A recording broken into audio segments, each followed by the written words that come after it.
आपको दिखा रहा हूँ मेरिट सर्टिफिकेट है एलएलबी का। इसके अलावा आप देखिए कि ये एलएलबी का गोल्ड मेडलिस्ट है, गोल्ड मेडल हूँ मैं, गोल्ड मेडलिस्ट हूँ। इसके अलावा ये देखिए एक और गोल्ड मेडल है राज बहादुर सीताचरण दुबे, ये उषा प्रियदर्शनी गोल्ड मेडल है एलएलबी का। ये एमफिल का गोल्ड मेडलिस्ट है, ये एलएलएम का गोल्ड मेडलिस्ट है। इसके बाद हूँ एमफिल का, और पीएचडी की वगैरह सबकी डिग्री मेरे पास है ऑलरेडी।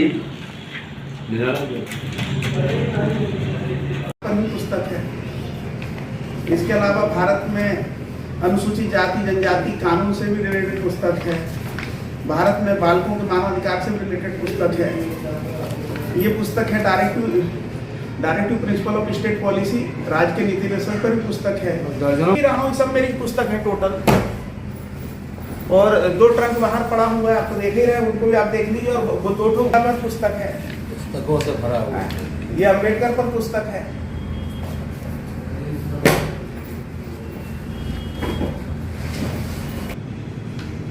ठीक, ये मानवाधिकार पर पुस्तक है। मैं doctor Mukesh Kumar Malvi, assistant professor Kashi Hindu विश्वविद्यालय वाराणसी से।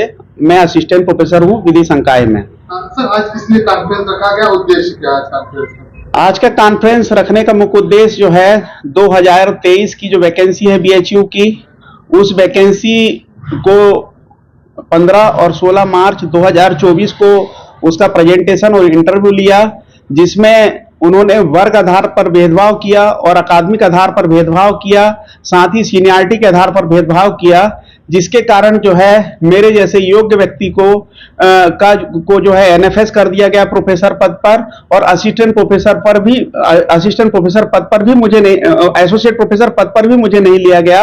ये एक बहुत बड़ी जो है साजिश है, विडंबना है देश की, कि होनहार व्यक्ति जो कि ऐसे वर्ग से आते हैं, जो पिछड़े वर्ग से आते हैं, दलित समाज से आते हैं, उनको नहीं लिया जाता और उनको आगे नहीं बढ़ने दिया जाता, जिससे उनकी जो बढ़त है रुक जाती है और वह आगे अच्छे पोस्ट में नहीं जा सकते हैं, और अपने अच्छे से अच्छे जो कर्तव्य उसको मिलते हैं भविष्य के प्रोफेसर बनने के बाद, वो कर्तव्य यदि उससे वह वंचित हो जाते हैं, तो उसी लिए जो है मैंने आज की प्रेस वार्ता बुलाई है, ताकि आदरणीय जो प्रेस है मैं उनके सम्मुख ये बात रख सकूं। आपका मैं सभी का स्वागत करता हूं जो आप मेरी प्रेस वार्ता पर यहाँ पर आए। क्या इसको लेकर आप जो है अदालत का भी दरवाजा खटखटाएंगे? मैं निश्चित तौर पर, चूंकि मेरे साथ भेदभाव किया गया है, मैं योग्य व्यक्ति हूं, मैं अपने फील्ड में एलएलबी में गोल्ड मेडलिस्ट, एलएलएम में गोल्ड मेडलिस्ट, एमफिल का मेरिट स्कॉलर, इसके साथ साथ मैंने पीएचडी किया है जो कि बरकतुल्लाह यूनिवर्सिटी भोपाल में एक रिनाउंड प्रोफेसर निशा दुबे जो कि कुलपति हैं बरकतुल्लाह यूनिवर्सिटी की। इसके अलावा मैं जो है एलएलडी कर रहा हूं बरकतुल्लाह यूनिवर्सिटी के अंतर्गत, जो head of the department professor Mona Purohit के उसमें।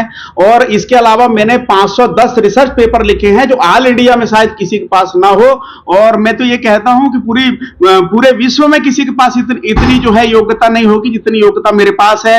मैंने 40 से ज्यादा पुस्तकें लिखी है, मैंने कई जो है आमंत्रित जो है लेक्चर दिया है, लगभग 80 से ऊपर मैंने लेक्चर दिया है। मैंने जो है बहुत सारे जो ऐसे एकेडमिक रिकॉर्ड या अचीवमेंट है जिसमें मेडल वगैरह है, मैंने वो प्राप्त किया है। बहुत से सारे सेमिनारों में हिस्सेदारी की है, मैंने 700-800 जो है सेमिनारों में हिस्सेदारी की है, उसमें प्रतिभाग किया है, बहुत सारे अचीवमेंट हासिल किए हैं रिसर्च के माध्यम से, उसका रिकॉर्ड आपने ऑलरेडी देख चुका है।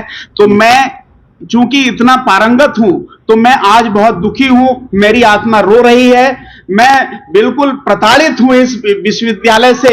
मुझे जब से मेरी नियुक्ति हुई है 2010 से, मुझे किसी कमेटी में नहीं रखा जाता, मैं बहुत परेशान हूं। मैं आप लोगों से विनती करता हूं, देश के नागरिकों से विनती करता हूं, देश की न्यायपालिका से विनती करता हूं, माननीय प्रधानमंत्री से विनती करता हूं, माननीय योगी जी से विनती करता हूं कि मैंने ऐसा कौन सा अन्याय कर दिया था इस धरती में पैदा होके, इस भारतवर्ष में पैदा होके मैंने कौन सा अन्याय कर दिया था जो आज मेरे जैसे योग्य व्यक्ति को काशी हिंदू विश्वविद्यालय जैसी जगह पर जो है एक बिल्कुल तड़पती हुई मछली की तरह छोड़ दिया गया है। मेरे साथ अन्याय किया गया है और इस अन्याय का मैं जो है माननीय न्यायालय के समक्ष प्रत्युत्तर देना चाहता हूं। मैं इस विश्वविद्यालय से बहुत दुखी हूं। मैं महामना की धरती में बैठा हूं, महामना की बगिया में बैठा हूं, महामना को मैं देखता हूं, उनके जीवन को जीता हूं। मैं हर महापुरुष की परिकल्पना को साकार करना चाहता हूं। मैं महामना के आदर्शों पर चलकर जो है देश और दुनिया को उन्नत देखना चाहता हूं। मगर मेरे साथ जो अत्याचार हुआ, जो मैं पीड़ित हूं, चूंकि मैं ओबीसी समाज से हूं, मुझे बढ़ने नहीं दिया जा रहा है। माननीय मीडिया मेरी मदद करिए, माननीय न्यायालय मेरी मदद करिए। भारत के जो संभ्रांत नागरिक हैं, भारत के जो पढ़े लिखे नागरिक हैं, भारत के जो सच्चे दिल के हृदय से लगने वाले नागरिक हैं, जो भारत को प्रेम करते हैं, योग्यता को प्रेम करते हैं, मैं आपके सामने हाथ जोड़ता हूं। मेरी मदद करिए, मेरी मदद करिए।